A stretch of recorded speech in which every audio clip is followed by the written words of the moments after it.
Salve, salve, amantes da bola! Sou Ayrton Júnior e estamos aqui novamente para resgatarmos mais um momento imortal da história do tricolor. No caminho dessas glórias do Grêmio, sempre estiveram grandes desafios, clubes e jogadores adversários que elevaram e engrandeceram demais as conquistas gremistas. Afinal, que graça teriam os títulos e vitórias se não ocorressem no mais alto nível?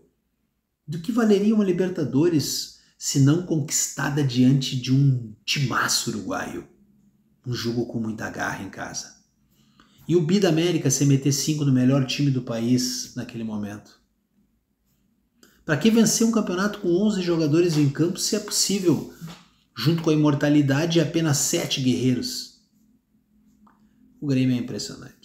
Passagens gloriosas e vitórias improváveis marcaram a história do nosso Grêmio, que muitas vezes teve que superar adversidades únicas, times de maior qualidade e craques mundiais. Incrível.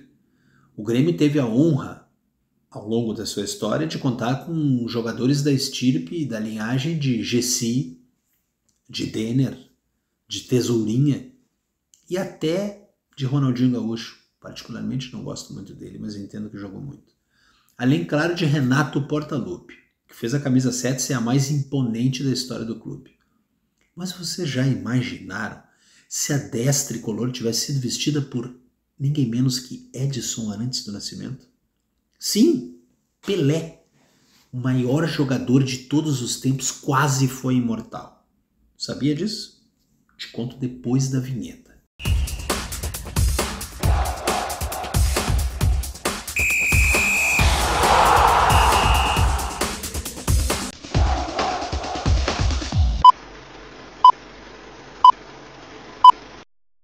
Ainda em seus primeiros passos no Santos, entre 15 e 16 anos, o jovem participou de uma excursão do time paulista do Rio Grande do Sul.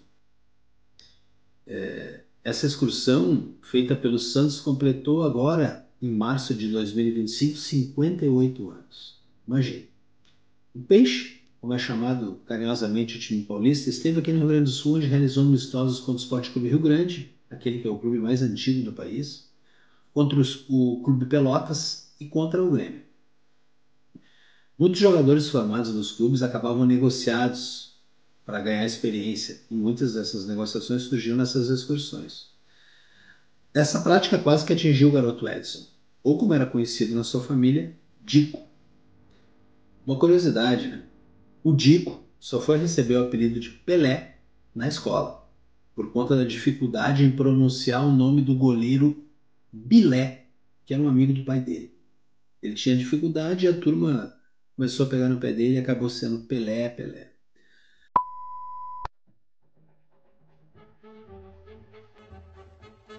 Uma história que é verdadeira. Quando eu já estava no Santos, no início da minha carreira, tinha uns empréstimos que o Santos fazia, jogadores jovens para pegar a experiência. E nessa época o Santos fez algumas excursões, alguns jogos no Sul. Jogou em Pelotas, jogou no Rio Grande. E quase que eu fico lá no Grêmio. Quase que eu fui me prestar, porque teve uma consulta se alguns dos garotos podiam ficar, e eu era um deles. E logo depois teve o chinesinho, né, que saiu de lá também. Então, de vez em quando eu brinco, né? Falei, quase que eu reinicio a minha carreira no Sul, né, na equipe do Grêmio. Em relação à negociação, não evoluiu, né? Mas o Grêmio tentou. O Santos, eu acho que se deu conta na última hora que naquele jogador tinha uma joia que estava prestes a estourar, que se confirmou nos meses seguintes, né? Quando o Pelé foi artilheiro do Campeonato Paulista e ganhou suas primeiras convocações para a seleção. Afinal, com 16 anos ele disputou a Copa Roca e com 17 anos ele estava na seleção campeã mundial de 58. Despontava ali a fera.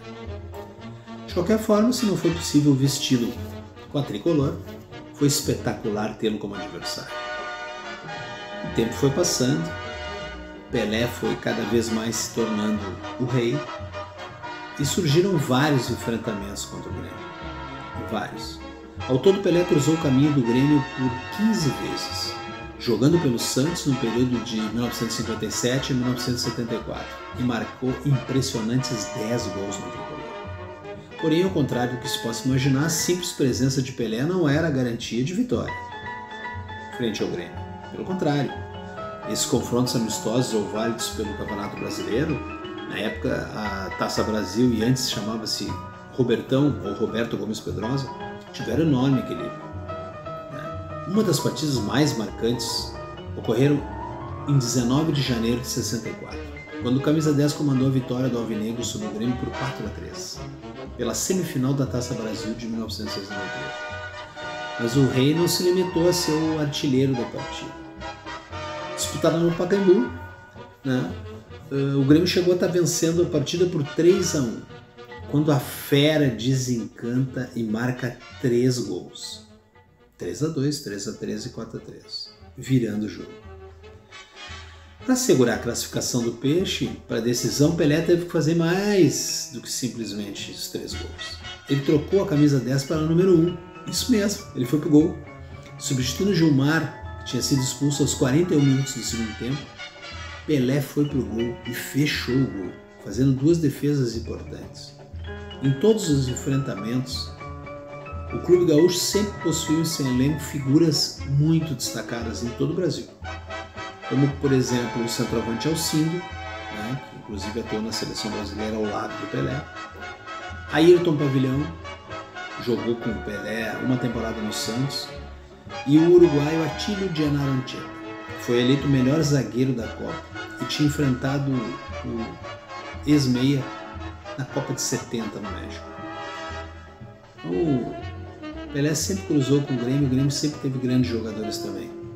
Paradoxalmente, Pelé nunca recebeu a bola de ouro, o que é um absurdo, simplesmente porque as regras da premiação excluíam jogadores não europeus até 1995. Para se redimir, a France Football simulou em 2015 as premiações antigas com as regras atuais. Não tem limite de nacionalidade. E o resultado foi que Pelé venceria o prêmio 7 vezes, se tornando o maior vencedor da história. Em compensação, Pelé sempre foi reconhecido como o maior jogador de todos e oficialmente recebeu em 2000 o prêmio de melhor jogador do século XX da FIFA, uma forma de reparar a falta de prêmios de melhor jogador do ano que não existiam na época. Mas a falta desses prêmios não tira de Pelé as façanhas dele ter marcado mais de 1.200 gols e ter vencido 3 Copas do Mundo, além de conquistar 2 Mundiais Interclubes, 2 Libertadores, 5 Taças do Brasil e 1 Robertão, que era o antigo Campeonato Brasileiro, como eu falei, 10 Campeonatos Paulistas em 19 disputados, entre outros campeonatos. O atacante era um monstro em termos de resultado. Desde o início da precoce carreira, e amedrontava os adversários com suas arrancadas e dribles. Foi responsável por criar a hegemonia do Santos no início da década dos anos 60, justamente na época em que ocorreram os primeiros confrontos do clube paulista com o Grêmio. Esses confrontos contra o Pelé e o esquadrão santista ajudaram a dar mais visibilidade ao Grêmio e trouxeram lições importantes para o clube, que na época ainda estava muito restrito ao cenário estadual. O Grêmio precisava de ganhar corpo para enfrentar os enfrentamentos iniciais a nível nacional, elevaram o parâmetro do clube para outros desafios de vencer simplesmente o gauchão, que passou a ser insuficiente. A resposta veio décadas depois com os títulos nacionais e internacionais que todos nós já conhecemos e que hoje fazem parte do Grêmio, um campeão mundial como o Pelé. A passagem do Pelé por aqui foi incrível.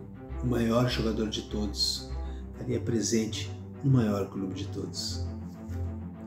Incrível. Se você gostou dessa história, fala pra mim, te inscreve no canal, deixa o teu like, compartilha com outras pessoas e deixa o teu comentário. Fala pra mim, o Pelé é o maior de todos e o Grêmio também, é ou não é? Até a próxima, um novo Momento Imortal. Espero por vocês.